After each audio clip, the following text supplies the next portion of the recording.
Olá pessoal, iniciando mais um Papo com o Dr. Pharma. Tema da nossa aula será a primeira aula de um conjunto de aulas relacionadas às substâncias chamadas vitaminas. Nós teremos 3 aulas. Essa primeira é uma aula introdutória, uma abordagem bem ampla para que os senhores conheçam mais detalhadamente as diferenças entre as vitaminas, a importância das vitaminas e também os seus efeitos sobre o metabolismo. Assista o vídeo até o final, é um vídeo aí do nosso canal Vision Pharma. Deixe os seus comentários são extremamente importantes. Também deixe aí o seu joinha e divulgue para os seus amigos, divulgue esse vídeo através das suas redes sociais para que mais e mais colegas alcancem, esse vídeo e que traga informações para que vocês possam aí atuar diretamente aí no contexto das vitaminas. Nos acompanhe pelas redes sociais, acompanhe o Instagram do Prof. Edson, acompanhe o Instagram do Vision Pharma, que é o próximo que vai aparecer. Nós temos também o Instagram do Papo com o Dr. Pharma, isso mesmo, nosso Instagram mais recente, Papo _ Dr. Pharma, e também o nosso canal, no caso, melhor dizendo, o nosso site www.visionpharma.com.br. Isso mesmo, então vamos iniciar aí o nosso bate-papo de hoje, trazendo aí a nossa tradicional vinheta.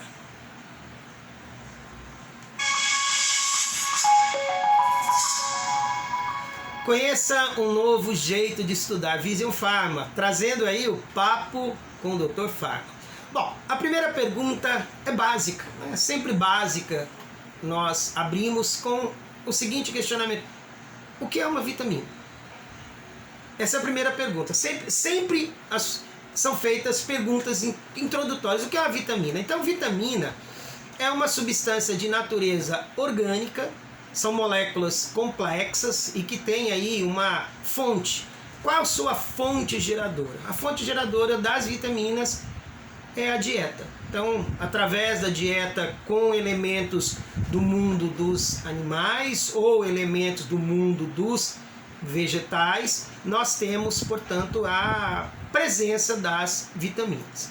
São substâncias que são exigidas em pequena quantidade, nós iremos abordar esse ponto com os senhores, e elas estão vinculadas à regulação do metabolismo. Essa é a primeira importante característica. A segunda importante característica das vitaminas em termos funcionais é a questão da liberação de energia, processos oxidativos vinculados à formação de moléculas de ATP, a famosa moeda energética. Nós iremos perceber a importante participação de vitaminas do complexo B.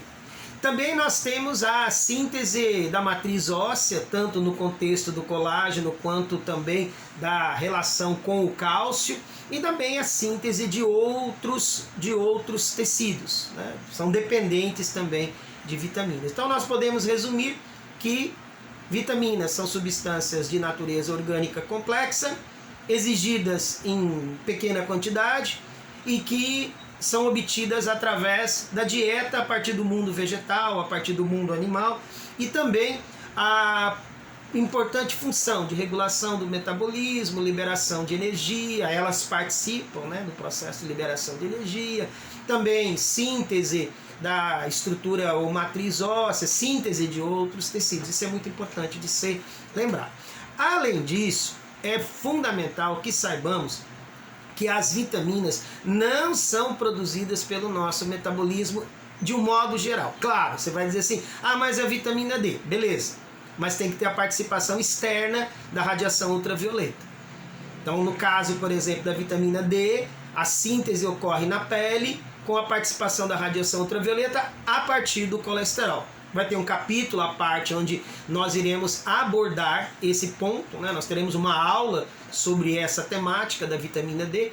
E também é importante, que saibamos que o microbioma, ou seja, as bactérias presentes no intestino, elas são importantes no processo de produção das chamadas vitaminas. Um exemplo, vitaminas do complexo B, elas são produzidas marcantemente, uma delas, a vitamina B12, é produzida por intermédio do microbioma. Então, resumindo, o que são vitaminas?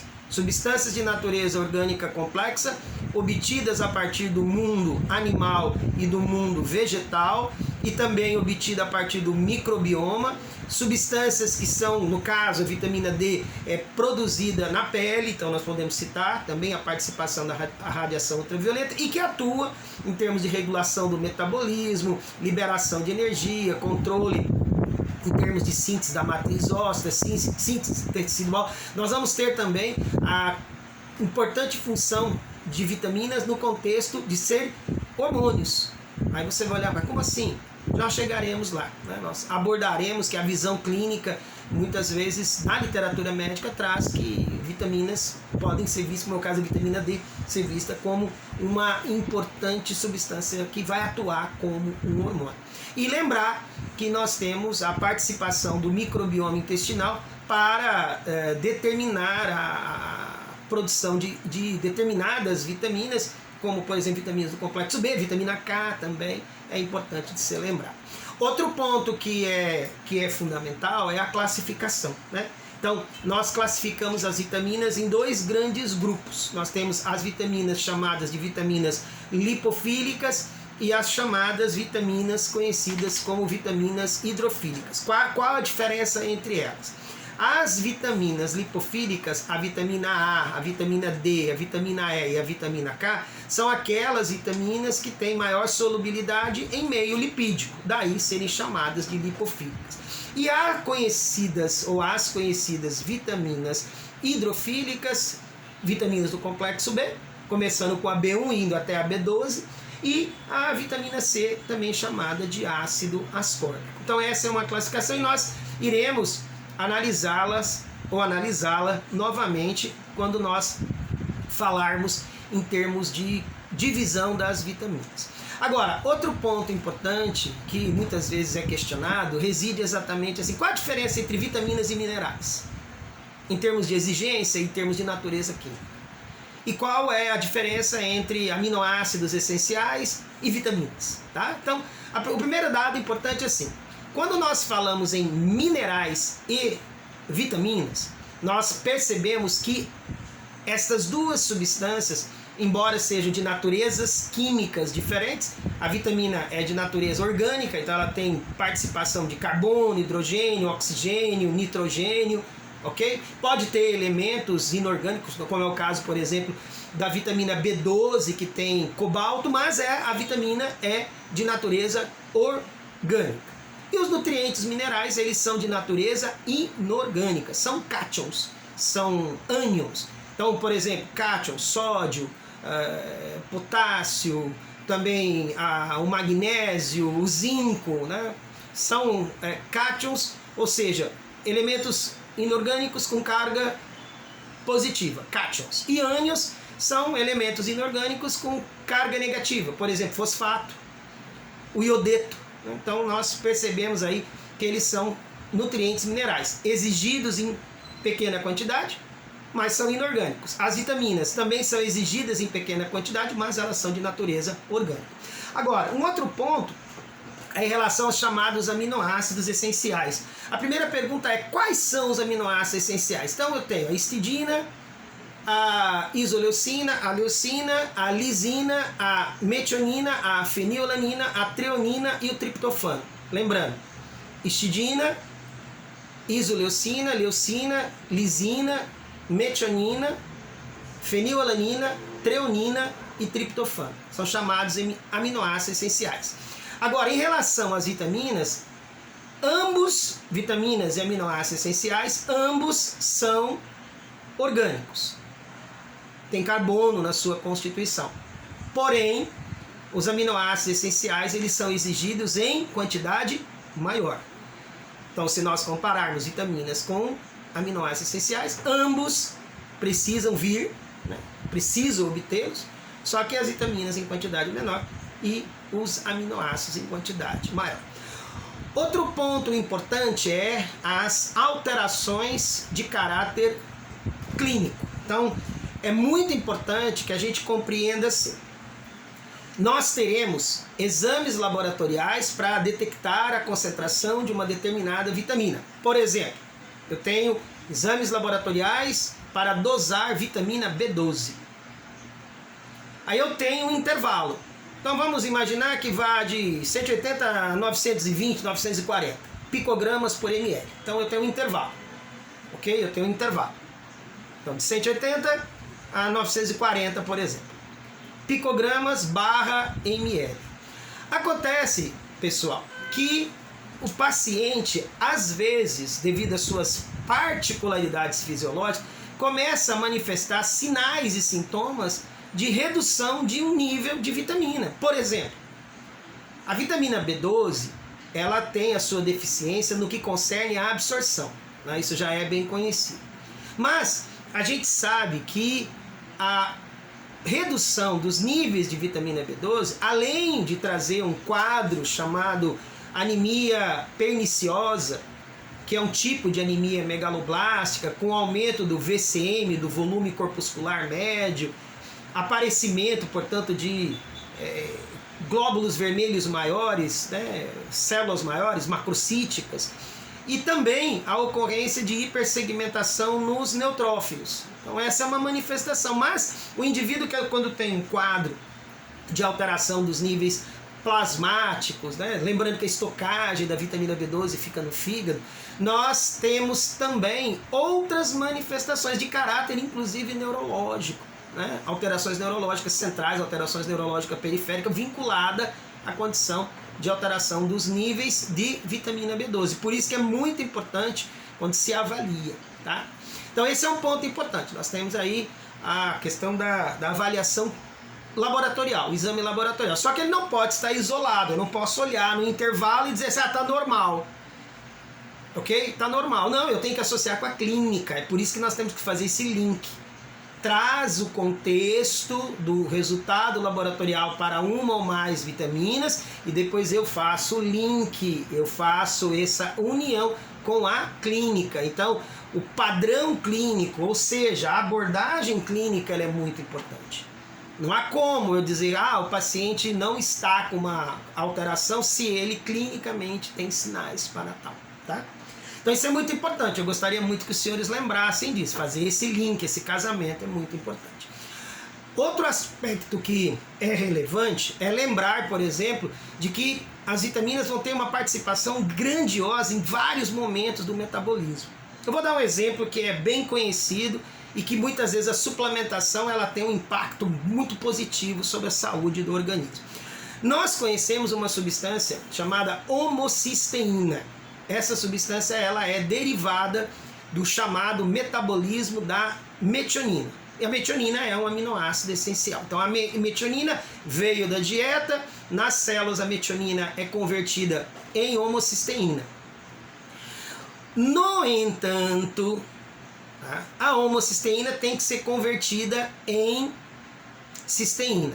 E a cisteína, a L-cisteína, vai ser utilizada juntamente com glutamina, glicina, para a síntese de glutationa SH, que é um importante agente antioxidante.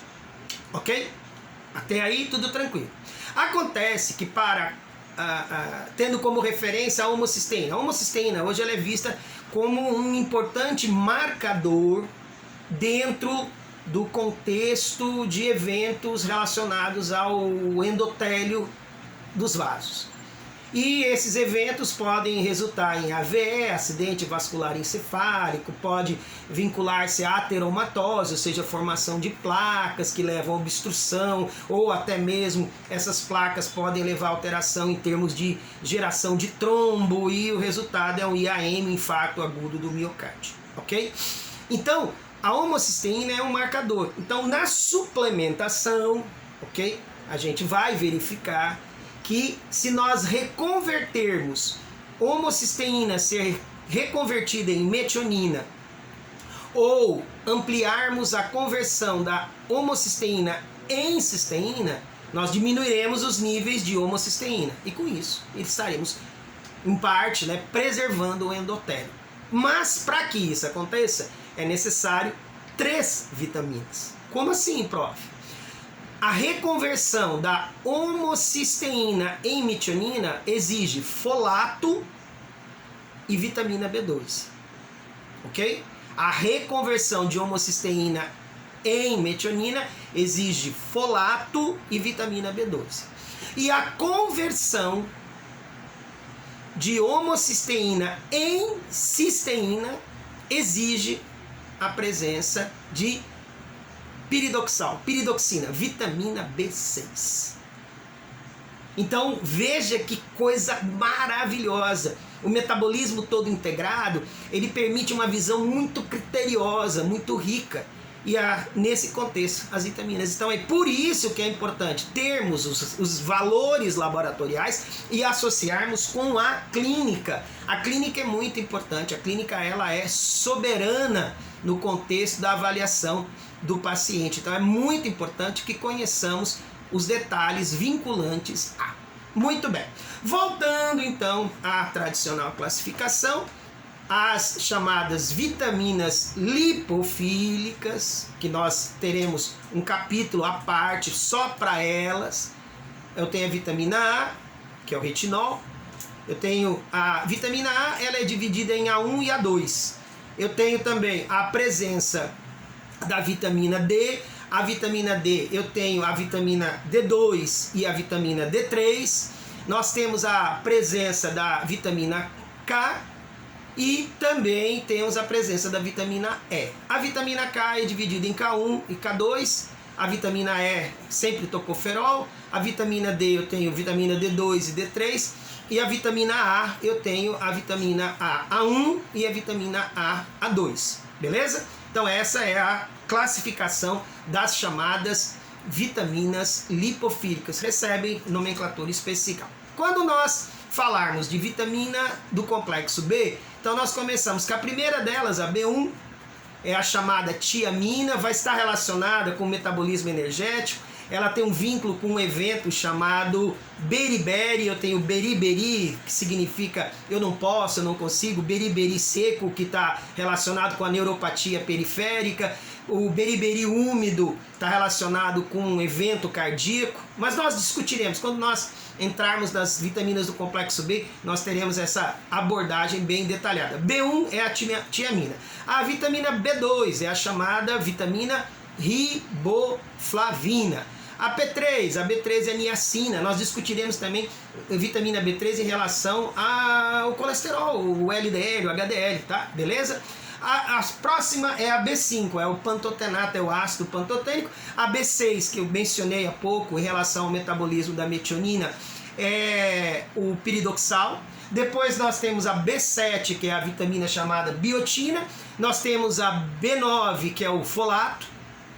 E depois nós temos a B12, que é dividida em A, B e C. Temos divisões da vitamina B12. E finalmente nós temos a vitamina C, que é conhecida com o nome de ácido ascórbico.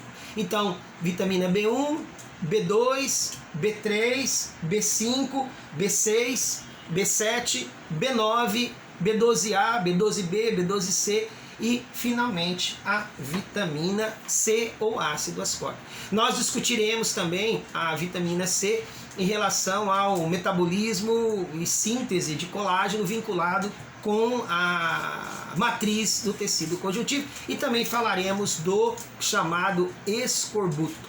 Bom, ponto importante que tem que ser lembrado em relação a esse slide, né? Esse slide traz uma informação funcional. Então a pergunta é: as vitaminas atuam como coenzimas. Prof, o que é uma coenzima? Você tem uma enzima. Uma enzima tem a sua parte proteica. Mas ela tem uma parte não proteica que pode ser um elemento de natureza mineral, mas pode ser também um elemento de natureza orgânica. E nesse caso, o elemento de natureza orgânica é uma vitamina. Então é como se fosse uma máquina e essa máquina tivesse uma ferramenta.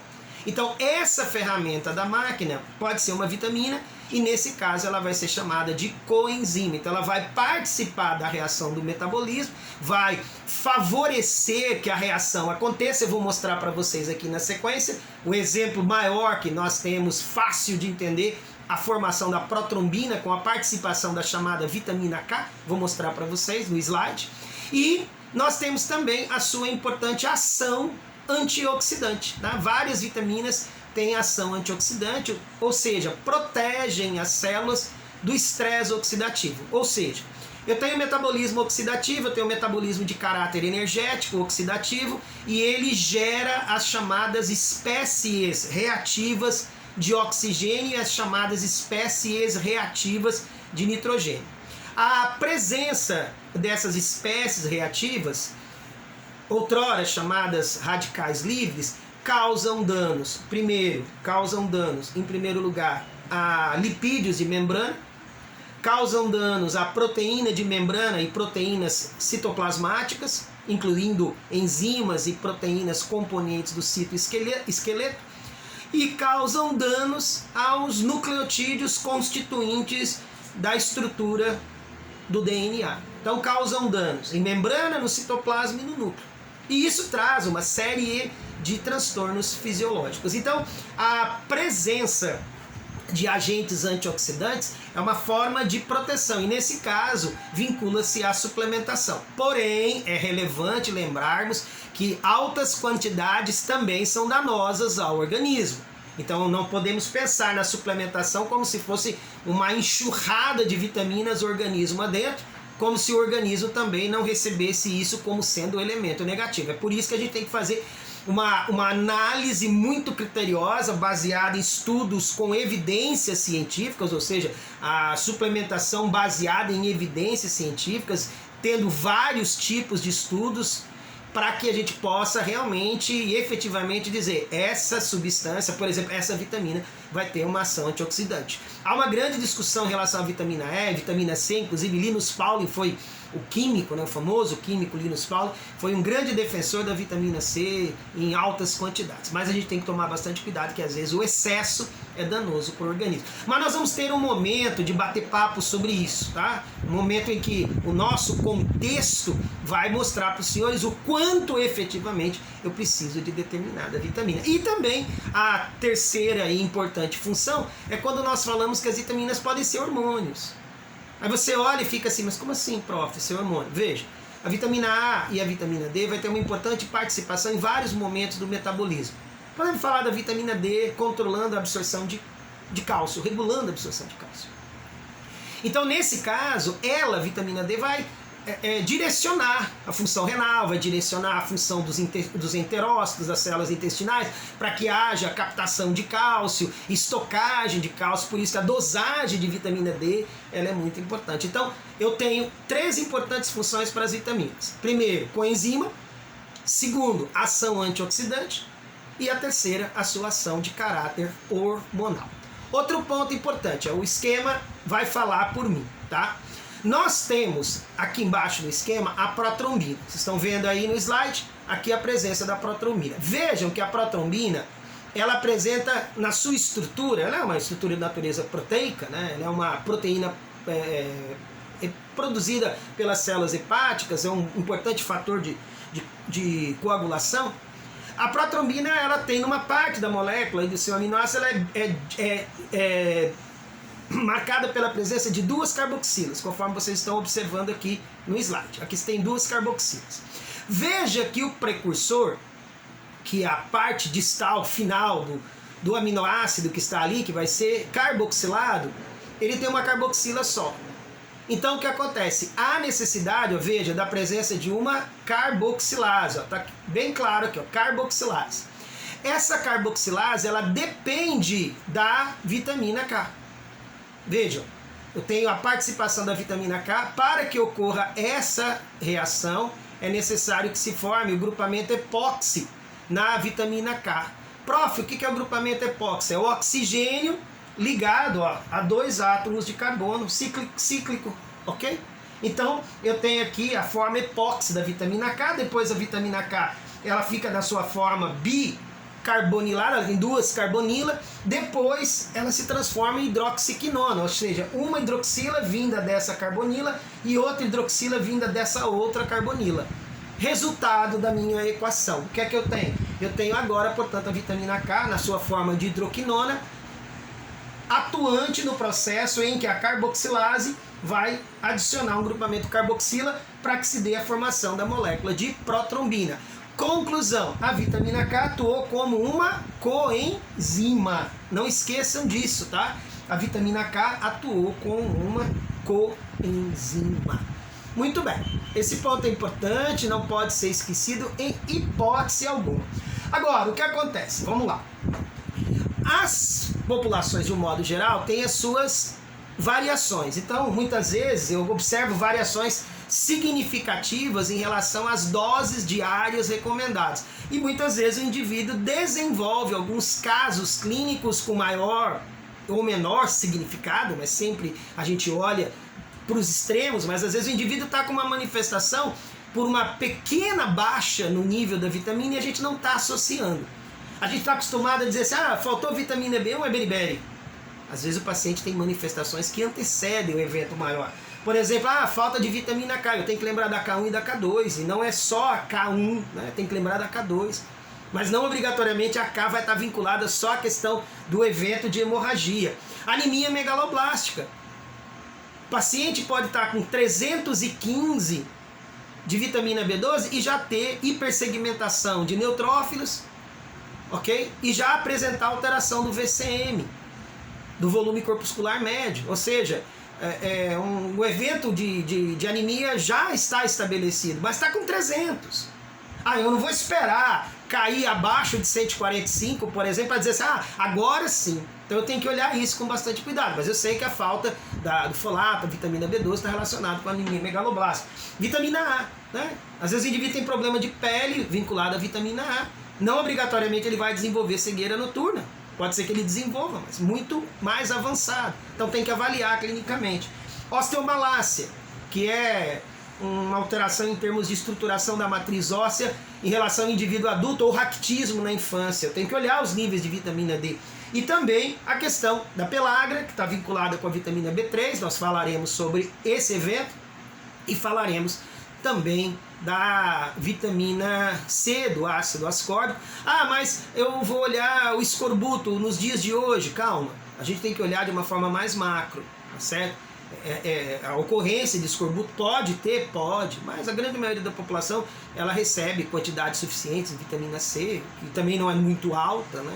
Considerando aí a dieta, as miligramas, nós discutiremos isso na aula sobre vitamina C. Mas o que eu gostaria de chamar a atenção é que determinados indivíduos eles estão mais predispostos a terem alterações vinculadas a pequenas variações dos níveis de vitamina. Por exemplo, gestante.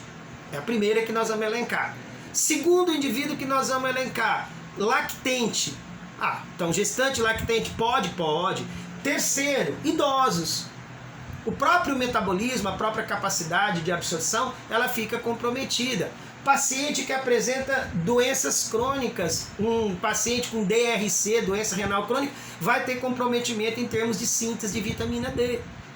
Por quê? Porque a etapa final do processo de síntese da vitamina D, que começou lá na pele, ela culmina lá no rim. Então o resultado dessa equação eu preciso saber o quadro geral do paciente. Outro paciente bariátricos. Pacientes bariátricos têm deficiência em termos de vitamina B12. Por quê? Porque se for aquela cirurgia com retirada de parte da estrutura gástrica, ou paciente que foi submetido a uma gastrectomia, vamos pensar assim, o paciente que tem CA gástrico e foi submetido a uma gastrectomia. O que acontece com esse paciente? Esse paciente, ele ele desenvolve, pela falta do fator intrínseco, uma falha em termos de absorção de vitamina B12, pode resultar, resulta num quadro de anemia perniciosa. Pessoas que estão sob o uso de medicamentos anticonvulsivantes, por exemplo, contraceptivos, podem interferir no processo de variação ou deficiência vitamínica. Indivíduos etilistas, eles acabam ingerindo cronicamente álcool e não se alimentam adequadamente, então podem ter quadro de deficiência em vitaminas. Vegetarianos e veganos e, finalmente, populações que apresentam baixo IDH, populações em áreas de pobreza, em áreas de risco, onde há risco, né, de desnutrição. Então são indivíduos que têm maior possibilidade da presença dele. Outro ponto importante relativo às vitaminas é as doses diárias, a RDA, a recomendação diária de um indivíduo. Eu elenquei aqui no slide os valores. Claro, esses valores eles são baseados numa absorção diária em cima de 2.000 quilocalorias. Então, vitamina B1, 1,5, vitamina B2, 1,7, vitamina B3, 20 miligramas, B6, 2 miligramas, a B12, 0,003 miligramas, depois o ácido pantotênico 10, a biotina 0,3, o folato 0,4 e a vitamina C. Vejam que a quantidade recomendada diária, nas necessidades diárias de vitamina C, fica em torno de 60 miligramas. A gente vai discutir depois suplementação, mas por hora eu estou com os valores de referência, os valores básicos. Ok? Agora, vitamina A, 5.000 unidades, vitamina D, 400 unidades, vitamina E, 30 unidades e vitamina K é a única que a gente expressa das lipofílicas em miligramas, 0,08 miligramas de vitamina K, beleza? Ou a vitamina relacionada com a produção da protrombina. Aqui na tabela eu trago também informações complementares para masculino, feminino, ok?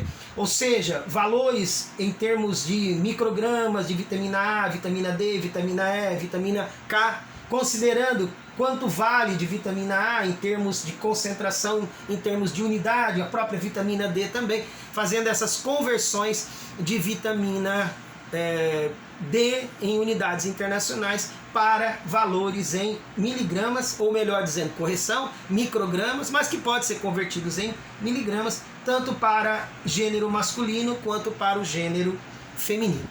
Outro ponto importante que deve ser lembrado, né, também é vitamina E, nós podemos fazer o cálculo. Outro ponto é a quantidade das vitaminas hidrofílicas. Então a tabela traz valores para homens em termos de faixa etária de 11 a 14 anos, até acima de 55 anos, e também traz para as mulheres. Então, valores diários de vitamina C, vitamina B1, B2, B3, B5, B6, B7, B9 e B12, expressas em miligramas até a B6, e da B7 a B9 e a B12, os seus valores são expressos em microgramas, ou milicentigramas, como também pode ser convertido.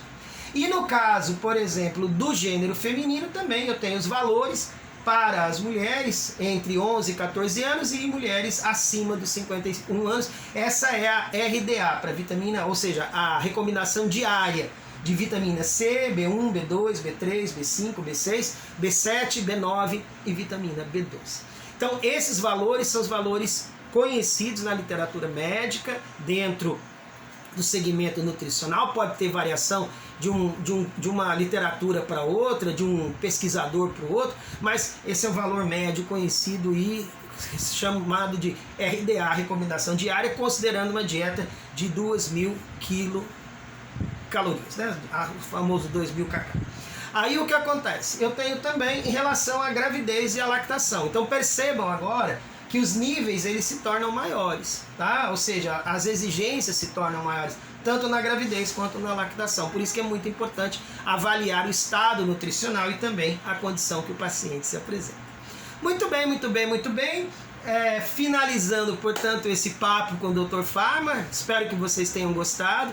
Deixe o seu like e deixe o seu comentário, tá? Deixe o seu comentário, sua pergunta. Prof, eu tenho uma pergunta, eu tenho uma dúvida, eu posso deixar aqui, o senhor responde? Beleza, o prof responde, tá? Então tá aí mais uma aula do canal Vision Pharma, papo com o Dr. Pharma. Um abraço aqui do Prof. Edson e até a próxima aula, que vai ser sobre vitaminas, né? Vitaminando, exatamente para falarmos sobre as vitaminas hidrofílicas. Galera, um forte abraço a todos e até a nossa próxima aula. Obrigado!